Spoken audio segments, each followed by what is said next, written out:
Welcome to Bloomington Today. I'm Emily Taplin. Thanks for joining us. First, we bring you the buzz. Last week, Governor Tim Walz extended the stay-at-home order through May 4th. As the pandemic causes businesses to remain closed, there will be an economic impact on our city. Here is Mayor Tim Busse explaining the long-term implications. Hello, Bloomington. I'm Mayor Tim Busse with this week's Council Minute. Since we don't have a City Council meeting this week, I thought I'd spend a bit of time going into some of the numbers in our city budget, explaining how the budget is being impacted by the COVID-19 pandemic, and dispelling some of the budget myths that are working their way around the community right now.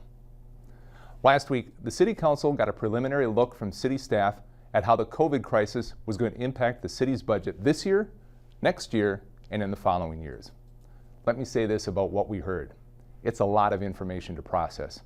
And for a resident watching that meeting who is not as familiar as the council is with the background on the budget and the numbers, it was probably a little hard to follow. And on top of that, Minnesota has one of the most complicated tax systems in the country, which doesn't make any of it easier to understand. So I'm going to try and break it down a little bit more.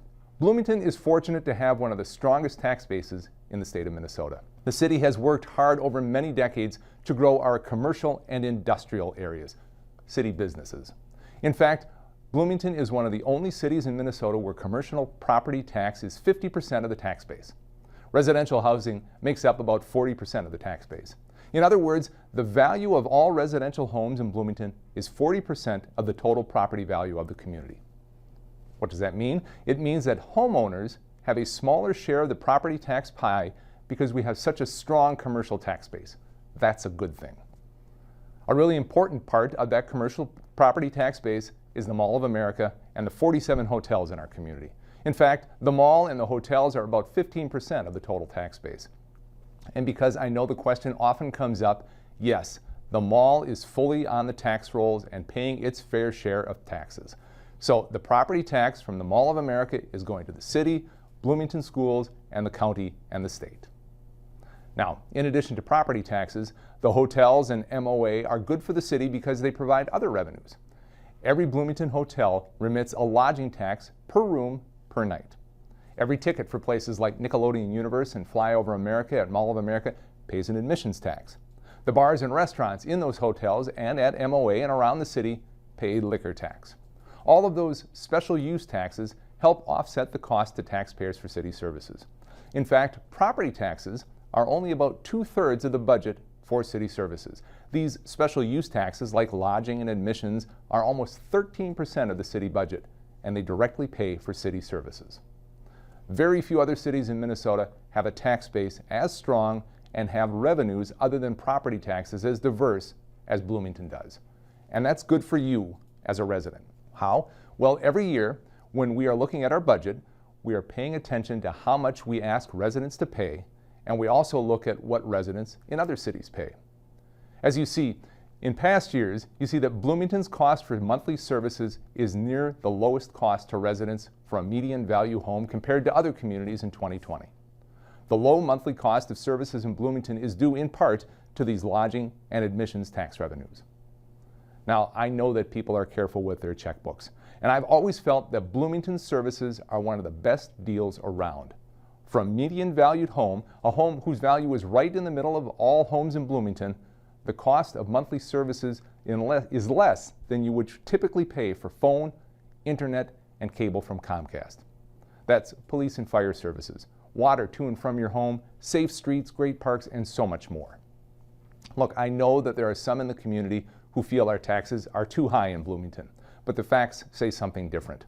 And providing high quality of life at a very reasonable price is something we've been proud of in Bloomington for a very long time.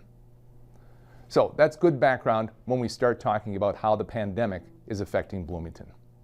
As you know, the need to stay at home has caused the economy to come to a screeching halt. In Bloomington, that means that most of the hotel rooms are empty and the Mall of America is of course closed up tight. So those lodging and admission taxes that I just talked about are way down. Our city staff is looking at how much the pandemic will affect the city's revenues. And depending on how long the shutdown lasts and how long it takes to recover, our finance team estimates that the impact is somewhere between $7 and $11 million. That's out of a budget of $80 million. Staff is also looking at where we can save money by reducing spending, canceling programs and projects, and keeping facilities closed. Staff has shared that there are program costs and capital expenses of about $2 million that can be reduced immediately. So at the end of the year, there's probably going to be a shortfall of $5 to $9 million. And I'm optimistic that we can resolve it. We're working with our elected officials in St. Paul and Washington, D.C. as they are putting together relief packages. We have a rainy day fund, budget reserves at the city for emergencies, and I do have to admit I never expected we'd see a storm like this. My colleagues on the City Council and I will have a challenge as we go into the next year's budget and for a couple of years after that. I know that some people heard the presentation from our city manager as a warning that property taxes were going to go through the roof. Let me be clear about this. Nobody on the City Council or on the city staff has ever said that a huge property tax increase is the way that we solve this problem. When the city manager talked about the impact on residential property taxpayers, he was talking about the shift in the tax base that is likely to happen in the next couple of years as commercial values may go down. Every year, we look at a chart like this one, which shows how the tax base shifts between commercial and residential value every year. We may see something similar to what happened during the Great Recession 10 years ago with falling property values, except 10 years ago it was both residential and commercial values that fell. If you were a homeowner back then, you remember it well. This time, it will probably happen more with commercial properties. What that means for the City Council is that we will have to continue doing our careful study of the budget just like we do every year. Every year, we consider what services you, our residents, value and what's reasonable to ask you to pay for those services. We will do the same going forward. So let me quickly touch on what we're doing today, and then I want to wrap up by addressing a couple of things very specifically. First, city facilities remain closed to the public and will remain closed until further notice. Our emergency declaration for Bloomington runs through June 30th, but it can be lifted earlier if guidance from the governor and the Minnesota Department of Health says it's safe to do so. At the council meeting on April 20th, I've asked staff to bring forward a decision about summer recreation programs, as well as an outline of what cost reductions we should expect and what service reductions the council could consider. In the meantime, we're going to trust our professional staff to continue keeping things going as smoothly as possible so that the services you receive from the city are one less thing you need to worry about right now. And I've asked our staff to make sure they continue to provide clear and consistent information during the pandemic. Having good, accurate, and fact-based information is essential right now. Unfortunately, I know that social media is not always the best place to get that kind of information. So I just want to take a moment to dispel a couple of whoppers on social media posted by people who want you to believe something different about Bloomington than what the facts would say. First, for the past couple of years, some people have been upset about the paved trail being built along the Minnesota River and have said Bloomington is on the hook for most of the cost. That is simply not true. That is a state of Minnesota funded project. The trail will be maintained by the state of Minnesota. There isn't a dollar of Bloomington money in that project. Some folks have criticized the rehabilitation of the old Cedar Avenue Bridge, which is on the National Register of Historic Places. Again, money that you pay for city services did not go into that project. That project was done with federal and state dollars and funds from the tax increment district in the South Loop around Mall of America. And recently I've heard criticism about the trail along France Avenue. Well, that is a Bloomington project, but because our staff is very good at finding funding for these kind of things, less than $1 million of the nearly $6 million project cost came from residents. The Bloomington funds were mostly from franchise fees on gas and electric bills, which were put in place several years ago specifically to maintain and build our trails and streets. Here's the bottom line, friends. We are all going through something that will redefine us as a society. It's far too early to know how we will be different, or what our economy will look like, or exactly how your local government needs to respond to get things back to normal. What we do know is that time will come. In the meanwhile, know that your city council members will continue to be focused on making sure Bloomington is the best place it can be, that it remains a really good bargain for the people who live here, for the quality of life you expect and you deserve, and that we are providing clear, truthful, and timely information. Folks, don't get sucked into the vortex of social media. Finally, friends, enjoy your families. enjoy our parks, enjoy all the great things we have here in Bloomington. We are in this together. Until next time, thanks for all that you do to make Bloomington such a special place to live. Stay well and stay healthy. Due to the pandemic, the U.S. Department of Homeland Security has extended the Real ID enforcement from October of this year to October 2021. DHS says the one-year delay is because many driver's license offices have closed or limited services due to COVID-19 concerns. Head to blm.mn/realid for more information. In an effort to adjust for remote meetings, several study meetings have been rescheduled. The dates are listed on your screen and can also be found on the city's website. The City Council will continue to hold remote meetings for the time being. The next one is scheduled for April 20th at 7 p.m. Remember, all of the city's buildings are currently closed to the public, including Civic Plaza, Bloomington Ice Garden, and Creekside Community Center. They will remain closed until further notice. To keep you up to date on any changes, the city has a resource page for all things COVID-19 related. It includes information about closures and city services. Just head to blm.mn/COVID resources. Questions about what you can and can't do during the order continue to come in from people like you. Jeff Potts, the Chief of Police, took some time to provide some answers. Hello everyone, my name is Jeff Potts and I am the police chief here in the city of Bloomington. And we know there are some questions and maybe even some misinformation out in the community about the COVID-19 stay-at-home order and how the Bloomington Police Department is enforcing that order. And so we have taken the opportunity to answer a few of these questions here today. We've had people call in and ask questions, and we're going to go ahead and try and answer those questions for you here today. Hello, my name is Guille Garza and I'm a Bloomington resident since 2004.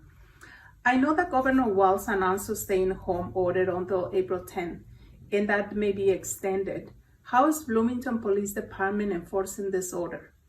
Would I get in trouble for going on walks to the park or riding my bike? What about railing in my backyard? Thank you. Well, we're really lucky here in Bloomington that most of the people in Bloomington are following the advice of the governor and are staying home. There are also lots of exceptions, so we don't want people to feel like you have to be trapped inside your home. Certainly the advice is to stay at home, but we recognize there are several exceptions in going to the grocery store or many cases going to work. People are following that advice, and but if they're not, the Bloomington Police Department stands ready to educate folks on the order. That's our first response or reaction when we see people out that might be violating the order, and that is we try to educate them on what the stay-at-home order means and why we're doing it. And if we don't get compliance through education, we can move to a more of an enforcement-oriented response, but that's not our goal. And we are very lucky that most of the people here in Bloomington are following the guidance from the governor, staying at home, and being very responsible during this period of time, and we're very thankful for that. Hi, my name is Karina and I work at Oxborough Library. My question is, what if my employer is considered an essential service and I still have to go to work? Do I need to carry any documentation or a letter of permission from my employer? You do not have to carry documentation. We know there are several essential employers here in Bloomington. There's also a lot of people that are out and about going to the grocery store. They're going to the pharmacy to get prescriptions, and that's just fine. You don't have to have documentation to be out. In fact, our officers, for the most part, assume that people are going somewhere that they need to go. They're following the advice of the governor. They're staying home, but there are plenty of exceptions, so you don't need documentation. The officers will assume, unless it's a large group of people, which then the officers might approach and again educate our residents or visitors that large groups in very close proximity to each other is just not safe right now, and so the officers will educate those folks on how to appropriately social distance. Hi, my name is Ali Muhammad. I live in the city of Bloomington. I have a question for the police chief. My question is, the month of Ramadan is approaching, and as a practicing Muslim, I usually go out and attend spiritual social gatherings. but due to the coronavirus, things has changed. I would like to know if there is any plan for a Muslim like me during this strange and unprecedented time. We know that that Easter is coming up, Ramadan is right around the corner, so many of our religious organizations and institutions have very important holidays coming up. The stay-at-home order does prohibit in-person large gatherings, and so I'm not aware of any of those locations here in Bloomington that are doing in-person worshiping, but there are, check with your church or your religious institution, your mosque, check with them to find out how they're accommodating this. Many of them are doing it on Facebook or over the radio, but there are none that I'm aware of that are doing those services in person anymore. Thanks for reaching out to us. We know that this is some stressful times right now. We just want you to know we're here for you. If you have any questions, don't hesitate to reach out to the Bloomington Police Department. We'll answer any question you have. And we just hope you're being safe and stay healthy. And we'll all get through this together. This week is Severe Weather Awareness Week. It's a good time to review how you're receiving alerts. It's always good to have multiple platforms, including on your cell, TV, the radio, and through family and friends. And don't forget to prepare an emergency kit. Some suggestions are listed on your screen.